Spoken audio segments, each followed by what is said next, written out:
Coucou tout le monde, bienvenue sur Viens et suis-moi, écoute et prête l'oreille, je suis Vaya Priar et je suis très heureuse de pouvoir vous retrouver aujourd'hui pour une nouvelle étude, une nouvelle semaine. Chers frères et sœurs, cette semaine, nous n'avons qu'une section des Doctrines et Alliances à lire et là, c'est la section 18. Alors, vous n'avez pas d'excuse pour ne pas lire vos écritures, chers frères et sœurs, je vous invite à lire vos écritures de Viens et suis-moi. Il y a de nombreuses façons d'essayer de mesurer la valeur d'une personne. Son talent, son niveau d'études, sa richesse, son apparence physique et tout cela peut avoir une incidence sur la façon dont nous évaluons les autres et dont nous nous considérons nous-mêmes. Mais aux yeux de Dieu, notre valeur est une affaire beaucoup plus simple et elle est énoncée clairement dans Doctrine et Alliances, section 18. Souvenez-vous que les âmes ont une grande valeur aux yeux de Dieu, verset 10.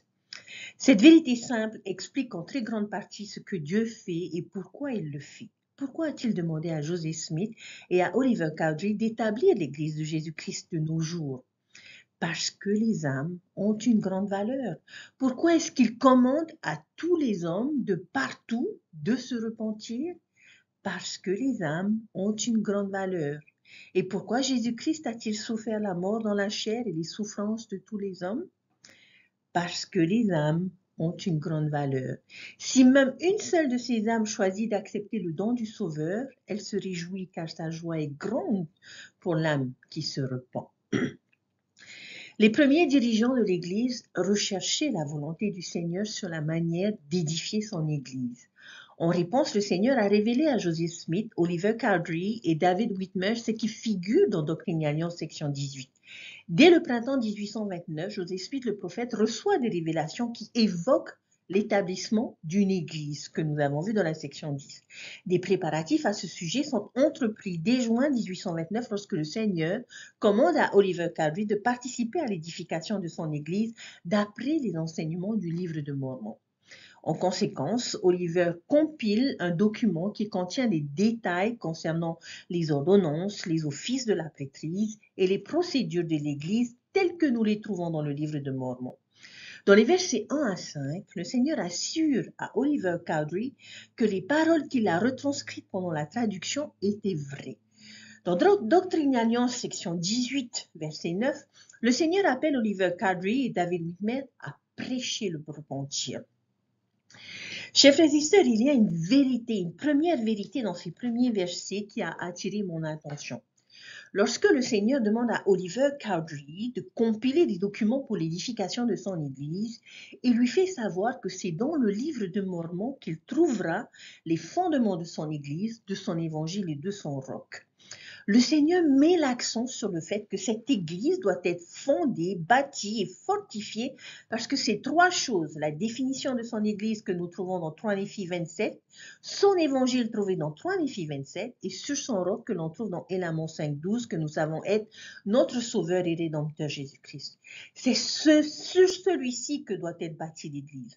Et chaque conversation doit commencer par un échange sur qui il est, quel est son caractère et son cœur. C'est donc principalement sur ces trois choses que l'Église du Sauveur doit être bâtie. Avant d'organiser l'Église, il était important de savoir sur quoi elle serait centrée. Et nous savons que c'est sur notre Sauveur qu'elle doit être centrée. Chers frères et sœurs, ces vérités, nous les connaissons. Nous connaissons ces fondements. Mais j'aimerais attirer votre attention sur le fait que le Seigneur demande à Oliver Cowdery de se tourner vers ce qu'il savait déjà être vrai. Et jusqu'à présent, sur quoi a-t-il travaillé? Sur le livre de Mormon, dont il avait le témoignage qu'il était vrai. J'aimerais partager une citation de notre prophète Ezra Taft Benson qui a déclaré « Un témoignage fort de l'importance du livre de Mormon est le moment où le Seigneur a situé sa parution dans le calendrier du rétablissement. Le seul événement qui l'a précédé a été la première vision. Pensez à ce que cela implique. La parution du livre de Mormon a précédé le rétablissement de la prêtrise. Il a été publié avant l'organisation de l'Église. Les saints ont reçu le livre de Mormon qu'ils ont pu lire avant de recevoir les grands points de doctrine des 3 degrés de gloire, du mariage céleste ou de l'œuvre pour les morts. » Fin de citation. Chers frères et sœurs, si nous voulons connaître le Seigneur, son évangile et faire de lui notre roc, lisons le livre de Mormon parce que c'est dans ce livre que se trouvent les fondements de son évangile rétabli. L'on peut le tenir dans les mains, on peut On peut le sous-peser, on peut le lire, on peut prier à son sujet parce qu'il contient la promesse que le Saint-Esprit en attestera la véracité si l'on recherche ce témoignage dans la prière. Ce livre remarquable est le témoin que le Fils de Dieu existe réellement. Le Sauveur a dit du livre de Mormon qu'il était sa nouvelle alliance avec la maison d'Israël. Il est un signe tangible de l'alliance suprême du Christ avec le genre humain. Les enseignements divins de ce livre, Troisième Testament, clarifient la doctrine et unissent l'Ancien et le Nouveau Testament. Depuis le début des temps, les alliances, les testaments, les témoins scriptuels entraient à l'expiation de Jésus-Christ, acte essentiel de toute l'histoire de l'humanité. Le livre de Mormon, chers frères et sœurs, est le plus important texte religieux que Dieu ait révélé à l'homme depuis que les écrits du Nouveau Testament ont été compilés il y a près de 2000 ans. Joseph Smith a déclaré que le livre de Mormon était le plus correct de tous les livres de la terre et la clé de voûte de notre religion. C'est le seul livre dont le Seigneur lui-même ait attesté l'authenticité. Le livre de Mormon est un don de Dieu à tout le genre humain et il a commandé à son peuple de persuader les hommes de se repentir. Il les invite tous à venir à lui et à prendre part à sa bonté et il ne repousse aucun de ceux qui viennent à lui, noirs, blancs, esclaves, libres, hommes et femmes. Chers frères et sœurs, puissions-nous prendre le temps de méditer sur la valeur précieuse de ce livre qui nous aidera à mieux connaître notre Sauveur et son évangile. Je sais qu'il est vrai et je sais, il a changé ma vie et m'aide chaque jour à me rapprocher davantage de mon Sauveur. Quiconque étudie le livre de Mormon en s'aidant de la prière peut lui aussi recevoir le témoignage de sa divinité. De plus, ce livre peut aider à résoudre les problèmes personnels de manière très réelle. Voulez-vous vous débarrasser d'une mauvaise habitude? Voulez-vous améliorer vos relations familiales? Voulez-vous accroître votre spiritualité? Lisez le livre de Mormon. Il vous rapprochera du Seigneur Jésus-Christ et de son pouvoir plein d'amour. Lui qui a nourri la foule avec 5 pains et 2 poissons, lui qui a permis à l'aveugle de voir et au paralytique de marcher, peut aussi vous bénir. Il a promis que ceux qui vivent selon les préceptes de ce livre recevront une couronne de vie éternelle. Chers frères et sœurs, le livre de Mormon est vrai et j'en témoigne avec toute la force de mon âme.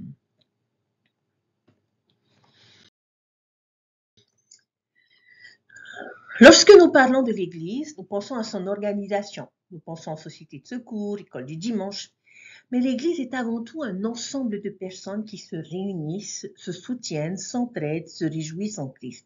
Et c'est ce qui nous est enseigné dans cette section. La section 18 est une invitation à être un disciple. Et c'est dans le verset 9 que nous apprenons à quoi ressemble la vie d'un véritable disciple du Christ. C'est œuvrer avec Jésus, c'est faire l'œuvre du Christ, c'est prendre soin des autres, soin des personnes. Le verset 9 nous dit « Car voici, je commande à tous les hommes de partout de se repentir, et je vous parle comme j'ai parlé à Paul, mon apôtre, car vous recevez le même appel que lui. » Lorsque j'ai lu ce verset, je me suis demandé pourquoi le Seigneur ici fait référence à l'apôtre Paul. J'ai essayé de songer à sa vie, à ce qu'il a accompli. Paul a mené une vie qui ne le qualifiait pas pour accomplir l'œuvre de Dieu à cause des mauvaises choses dans sa vie, des mauvais choix qu'il a fait. Il se sentait le moins qualifié de tous les apôtres. Mais par la grâce de Dieu, il était ce qu'il devait être et qu'il était capable de faire une différence dans la vie des personnes. Certains d'entre nous pensent qu'ils sont capables d'agir par eux-mêmes, qu'ils sont intelligents et ne se reposent pas sur le Christ, le Sauveur et sur sa force. Et rien ne se passe. Mais Paul avait compris qu'à cause de ses faiblesses, la seule chose qu'il pouvait faire était de se reposer sur la grâce du Sauveur pour accomplir ce qu'il devait accomplir. Et c'est en faisant cela qu'il est devenu un instrument puissant entre les mains du Seigneur. Paul est la preuve que l'Évangile fonctionne, que le Christ peut réellement changer les cœurs et les vies. Ce n'était pas ses enseignements qui étaient la preuve, c'était son être, la personne qu'il était devenu, qui était la preuve de la grâce, de la miséricorde du Sauveur. Oliver n'avait que 24 ans lorsqu'il a reçu cette révélation. Il pensait qu'il n'était qu'un professeur d'école, qu'il n'était pas un expert.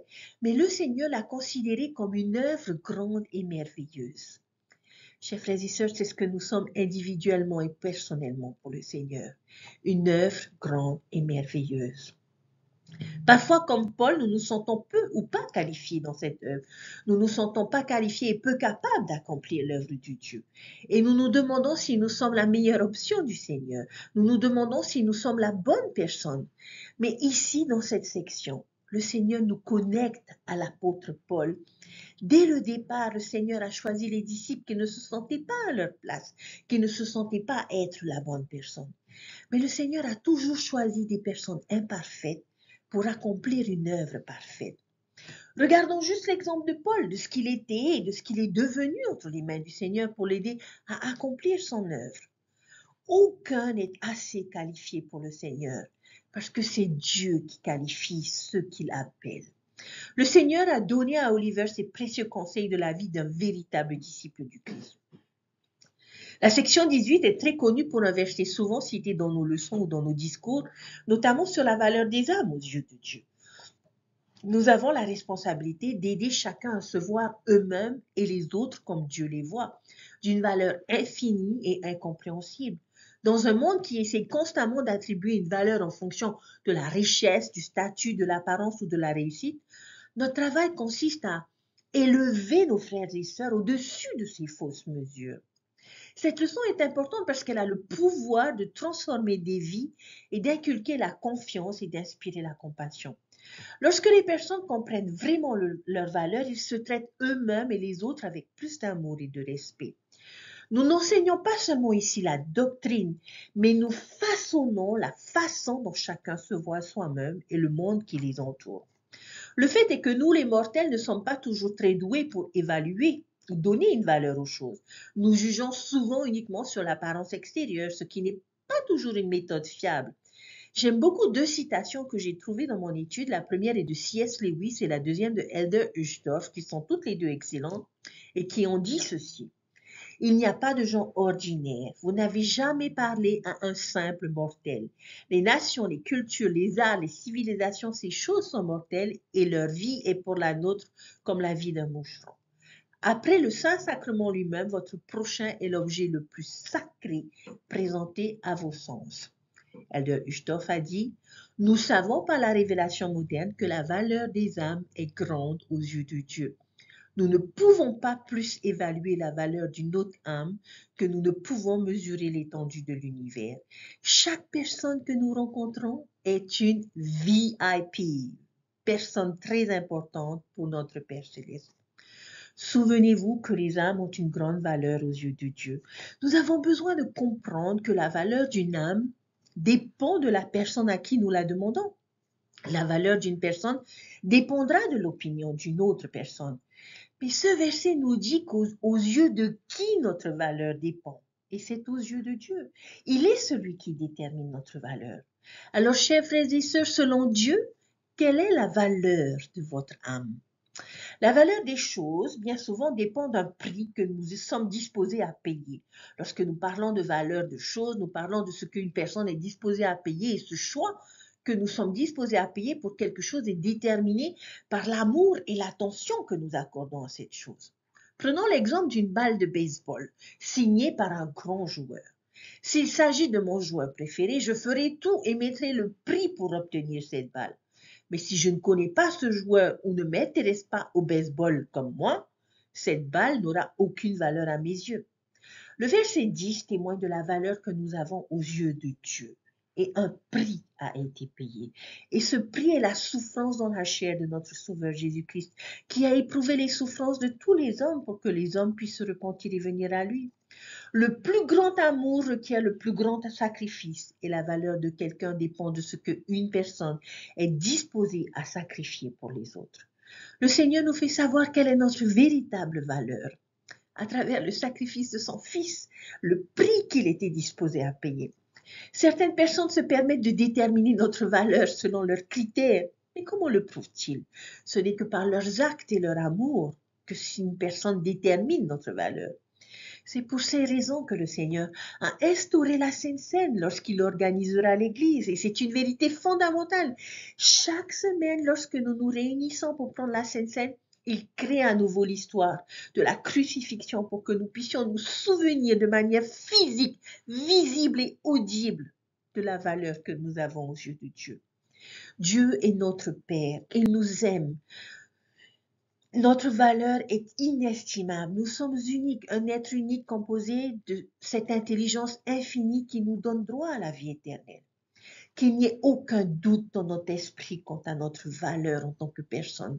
Le seul but du plan de l'Évangile est de permettre à chacun de nous d'atteindre la pleine mesure de son potentiel, à savoir la progression éternelle et la possibilité d'obtenir la divinité. Je souligne cependant qu'il est nécessaire de faire la différence entre deux mots importants, une valeur et la dignité. Ils sont différents. Avoir de la valeur spirituelle signifie que nous estimons de la manière dont notre Père Céleste nous estime et non comme le monde le fait. Notre valeur a été déterminée avant que nous venions sur terre. L'amour de Dieu est infini et demeurera à jamais. La dignité, quant à elle, s'obtient par l'obéissance. Si nous péchons, nous perdons en dignité, mais jamais en valeur. Nous continuons de nous repentir, de nous efforcer de ressembler à Jésus, ayant la même valeur qu'auparavant. Comme Brigham Young l'a enseigné, même le dernier, le plus petit des esprits vivants sur terre vaut des mondes. Quoi qu'il arrive, nous avons toujours de la valeur aux yeux de notre Père Céleste. En dépit de cette vérité merveilleuse, combien d'entre nous ont de temps à autre des pensées ou des sentiments négatifs sur elles-mêmes? Ça m'arrive, et c'est un piège dans lequel il est facile de tomber. Satan est le père de tous les mensonges, surtout lorsqu'il s'agit de nous tromper sur notre nature et nos buts divins. Nous dénigrer ne nous avance à rien. Au contraire, cela nous empêche de progresser. Et l'on nous a souvent enseigné, nul ne peut nous abaisser sans notre consentement.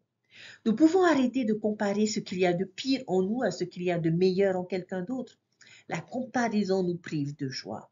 J'espère que cela changera la façon dont nous nous voyons et dont nous traitons les autres, toutes les autres personnes, quelles que soient les différences entre nous. Et j'espère que cela nous aidera à comprendre que nous devons changer la façon dont nous nous voyons nous-mêmes. Un prix a été établi et payé pour moi, pour vous, pour tous, parce que Dieu nous a tant aimés qu'il a donné son Fils unique. Cet amour du Père s'est manifesté sur la croix et dans le jardin du Gethsémani. Et cela devrait nous aider chaque matin à nous lever, à nous motiver, à partager cet amour autour de nous. C'est ça le message de l'Évangile. Oliver ne se sentait pas à la hauteur de ses tâches, mais le Seigneur ici lui fait comprendre que la vision qu'il a de lui et de ce qu'il doit accomplir va au-delà de ses préjugés et combien ce devait être plus facile de partager ce message après avoir vu et ressenti combien le Seigneur l'aimait. Frères et sœurs, l'être le plus puissant de l'univers est le Père de notre esprit. Il nous connaît et il nous aime d'un amour parfait. Dieu ne nous considère pas seulement comme des êtres mortels vivant sur une petite planète le temps d'une brève saison. Il nous considère comme son enfant et il voit en nous l'être que nous sommes capables de devenir et que nous sommes destinés à devenir. Il veut que nous sachions que nous comptons pour lui. Puissions-nous toujours croire et avoir confiance et conformer notre vie de manière à comprendre notre valeur et notre potentiel éternel véritable. Puissions-nous être dignes des précieuses bénédictions que notre Père Céleste a en réserve pour chacun d'entre nous.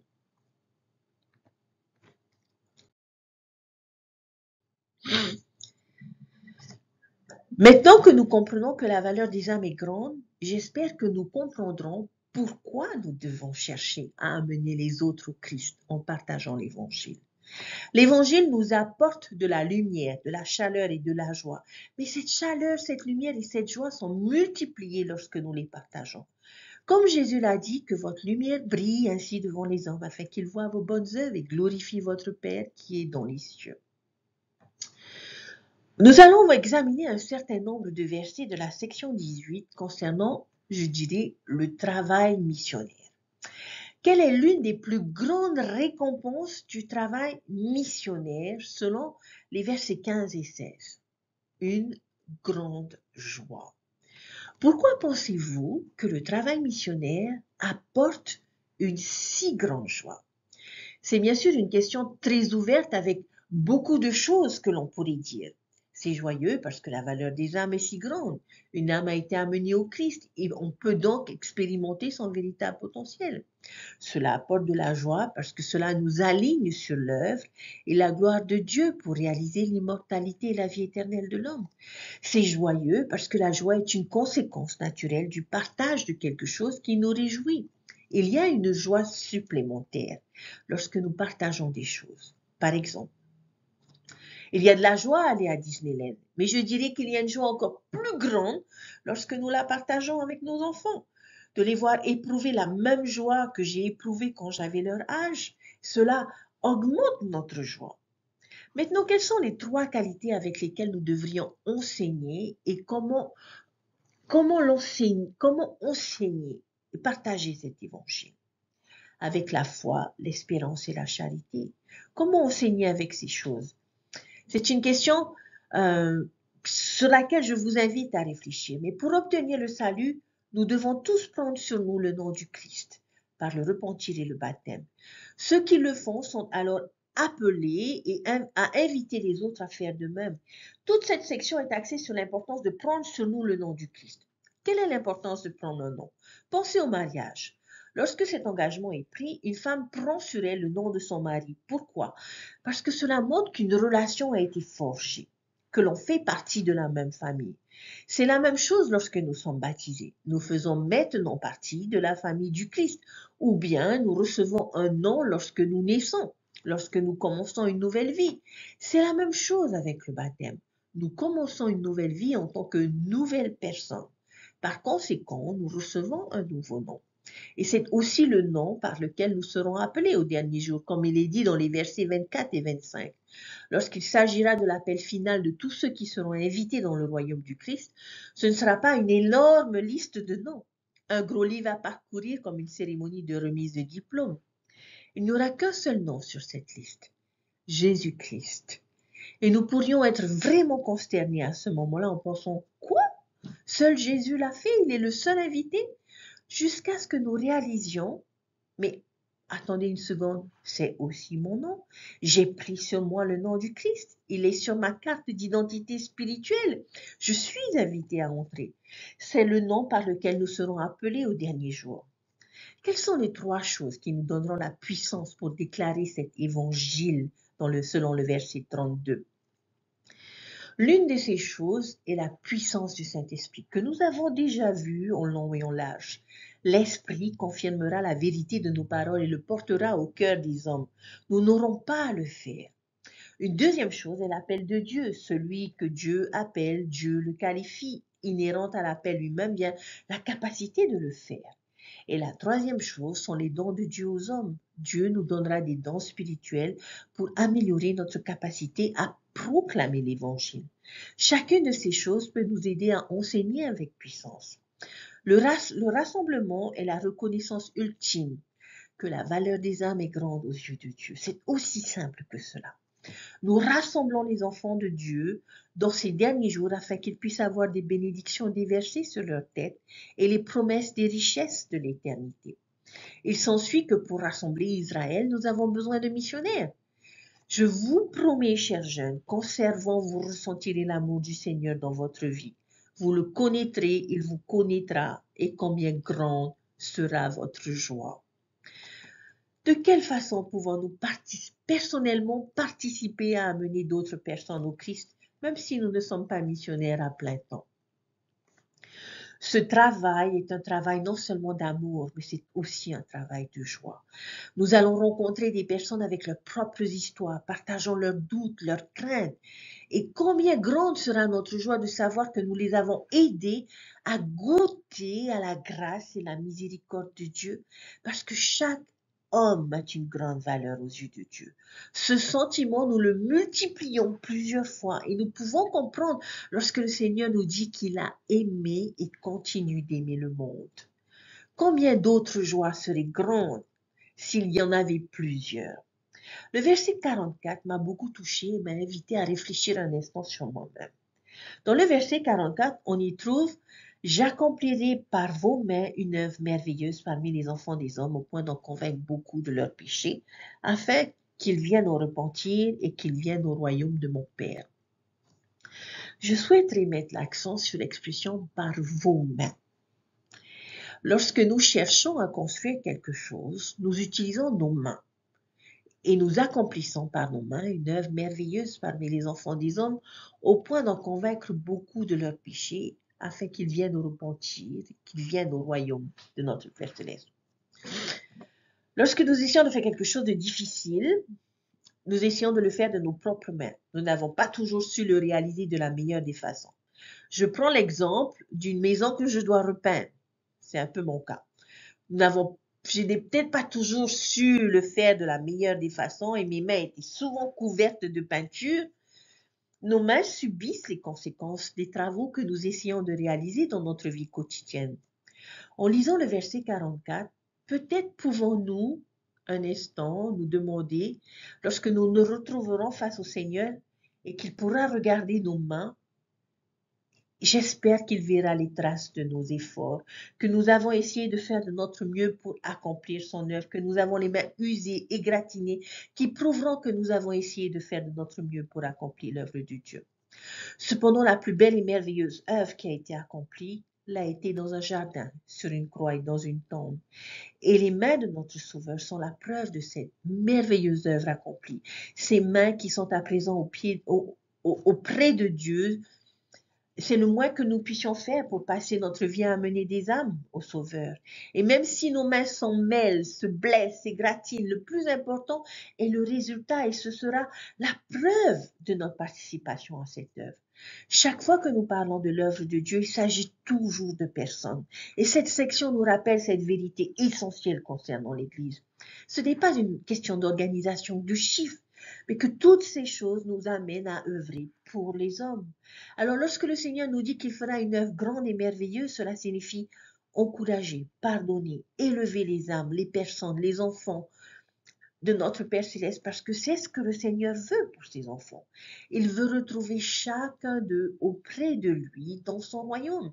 Et c'est ce qui a le plus de valeur aux yeux du Seigneur. Et c'est ce que nous devons faire chaque jour, amener des âmes au Christ.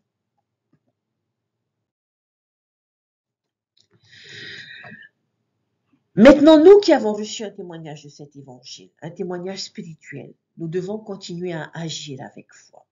Je pense que nous considérons cela comme la fin de tous nos efforts, alors qu'en réalité, ce n'est que le début. Cette première partie des Doctrines et Alliances nous a beaucoup appris sur la réception d'un témoignage par la puissance du Saint-Esprit. Les sections 5, 6, 8, 9, 11 et 17 ont toutes contribué à notre compréhension de la manière dont Dieu accorde la révélation personnelle. La section 18 nous donne plus de conseils. Maintenant que nous avons un témoignage, que faisons-nous? Une fois que nous avons reçu un témoignage de l'Évangile, nous continuons à progresser. Recevoir un témoignage, c'est comme monter sur le premier barreau d'une échelle. C'est passionnant. Mais que se passe-t-il si je reste ici sur le premier barreau du bas? Je n'arrive jamais très haut, n'est-ce pas? Nous stagnons dans notre progression, nous n'atteignons jamais notre véritable potentiel. Pour atteindre notre potentiel, nous devons continuer à grimper, nous devons franchir les étapes. Il y a encore beaucoup à faire. La section 18 contient d'excellentes suggestions sur ce que cela pourrait être. Il nous faut continuer d'avoir confiance en notre Sauveur, bâtir notre témoignage sur lui, témoigner et garder ses commandements. Chers frères et sœurs, être un disciple exige un effort et une préparation continue. Tout comme pour rester en forme physiquement, si nous ne continuons pas à nous efforcer d'aller de l'avant, de nous efforcer de devenir meilleurs, nos muscles spirituels risquent de commencer à s'atrophier, notre foi s'affaiblir et nos témoignages stagner. Lorsque nous contractons l'alliance d'être des disciples du Christ, nous entamons un processus de toute une vie. Et le chemin n'est pas toujours facile. En nous repentant de nos péchés, en nous efforçant de faire ce qu'il voudrait que nous fassions et en servant nos semblables comme il le ferait, nous devenons inévitablement plus semblables à lui. Notre but ultime est de devenir semblable à lui et d'être un en lui. C'est la définition même du vrai disciple. Tout comme le Sauveur a demandé à ses disciples lors de sa visite sur le continent américain, c'est pourquoi, quelle sorte d'homme devriez-vous être? Et puis en réponse à sa propre question, il a déclaré, en vérité je vous le dis, tel que je suis. Devenir semblable au Sauveur n'est pas une tâche facile, en particulier dans le monde dans lequel nous vivons. Qu'est-ce que c'est qu'être disciple? C'est principalement obéir au Sauveur. Être disciple, cela implique beaucoup de choses. C'est la chasteté, la dîme, la soirée familiale, c'est respecter tous les commandements, c'est abandonner tout ce qui n'est pas bon pour nous. Tout dans la vie a un prix. Compte tenu de la grande promesse du Sauveur que nous aurons la paix dans cette vie et la vie éternelle dans la vie à venir, être disciple est un prix qui vaut la peine de payer. C'est un prix que nous ne pouvons pas nous permettre de ne pas payer. En comparaison, les exigences imposées aux disciples sont de beaucoup inférieures aux bénédictions promises. Les disciples du Christ reçoivent l'appel non seulement d'abandonner la recherche des choses profanes, mais de porter quotidiennement leur croix. Porter la croix signifie suivre les commandements du Christ et édifier son Église sur la terre. Une des plus grandes bénédictions de la vie et de l'éternité, c'est d'être compté parmi les disciples dévoués du Seigneur Jésus-Christ. Chers frères et sœurs, en tant que disciples, nous devons rendre notre témoignage.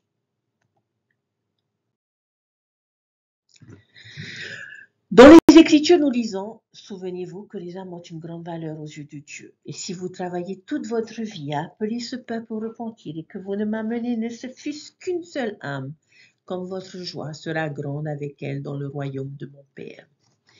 Chers frères et sœurs, chaque âme a une grande valeur aux yeux de Dieu, car nous sommes ses enfants et nous avons le potentiel de devenir comme lui.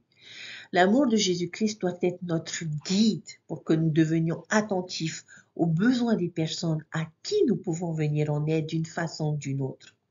Les enseignements de notre Seigneur Jésus-Christ nous montrent la voie à suivre et c'est ainsi que débute notre ministère personnel, en relevant des besoins, en cherchant à y répondre. Comme l'a dit Linda K. Burton, présidente générale de la Société de secours, observez d'abord, puis servez. Je vous témoigne que notre Père céleste et notre Seigneur Jésus-Christ nous connaissent individuellement et personnellement. De ce fait, ils mettent à notre disposition tout ce dont nous avons besoin pour que nous ayons la possibilité d'atteindre notre potentiel divin. Ils placent sur notre route des personnes qui nous viendront en aide. Ainsi, en devenant des instruments entre leurs mains, nous pouvons être guidés par révélation et servir les personnes qui sont dans le besoin. C'est de cette façon que le Seigneur Jésus-Christ touchera l'ensemble des enfants de notre Père céleste. Le bon berger rassemblera ses brebis. Il le fera une par une, tandis qu'elles feront bon usage de leur arbitre moral après avoir entendu la voix de ses serviteurs qui les auront servis. Alors elles reconnaîtront sa voix et le suivront. Ce type de ministère personnel fait partie intégrante du respect de notre alliance du baptême. De même, être un disciple exemplaire de Jésus-Christ constitue notre meilleure carte de visite pour les personnes à qui nous pouvons faire connaître l'Évangile. En ouvrant la bouche et en faisant connaître l'Évangile rétabli de Jésus-Christ, nous devenons, en quelque sorte, ses assistants bergers chargés de nourrir les brebis de ses pâturages et les agneaux de son troupeau. Nous devenons les faibles et les simples pécheurs d'hommes. Notre service et notre ministère personnel ne se limitent pas aux vivants de ce monde. Nous pouvons également œuvrer pour les morts, pour les personnes qui sont dans le monde des esprits et qui, durant leur existence mortelle, n'ont pas eu l'occasion de recevoir les ordonnances salvatrices de l'évangile de Jésus-Christ. Nous pouvons également tenir un journal intime, écrire notre histoire familiale, afin de tourner le cœur des vivants vers les vivants ainsi que vers leurs ancêtres. Et c'est ainsi que nous unissons notre famille, génération après génération, des liens éternels. Ce faisant, nous devenons des libérateurs sur la montagne de Sion. C'est une occasion unique, chers frères et sœurs, d'être des instruments entre les mains du Seigneur. Et ce, dans notre mariage, dans notre famille, avec nos amis et nos semblables. C'est notre ministère personnel de vrais disciples de Jésus-Christ. Avant de vous quitter, chers frères et sœurs, je veux que vous ayez le témoignage et la connaissance parfaite que vous avez une grande valeur aux yeux de notre Père céleste. Et ne permettez à personne ou à qui que ce soit de vous faire croire le contraire. La mesure dont vous devez vous mesurer est celle du Seigneur et de personne d'autre.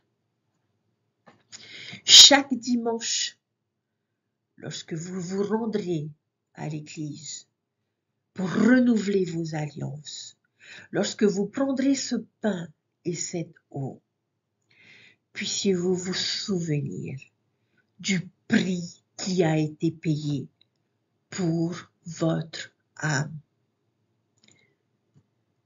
du sacrifice qui a été fait pour votre âme.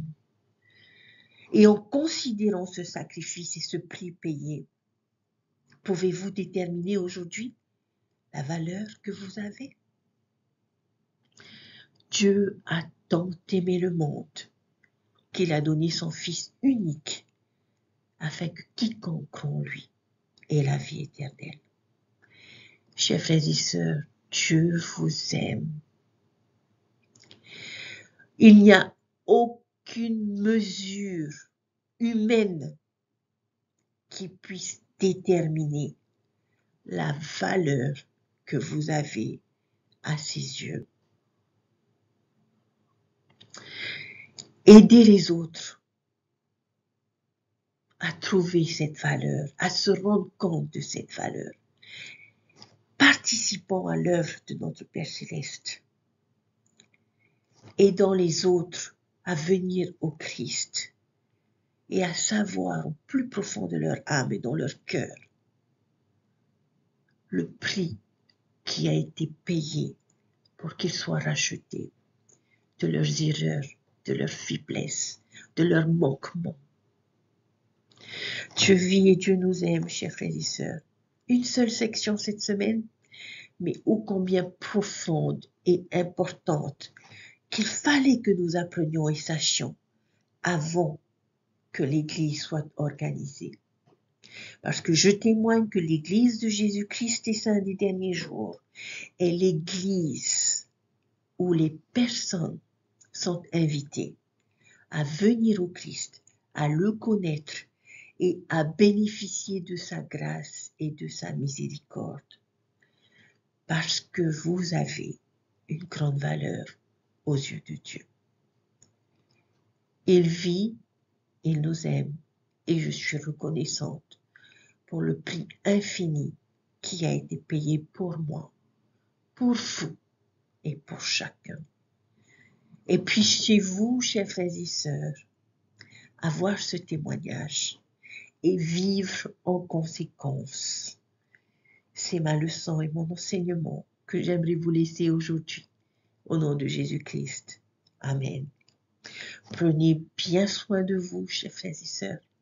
Levez la tête. Soyez conscients de la valeur inestimable que vous avez. Je vous aime et je vous dis à très bientôt. Bye.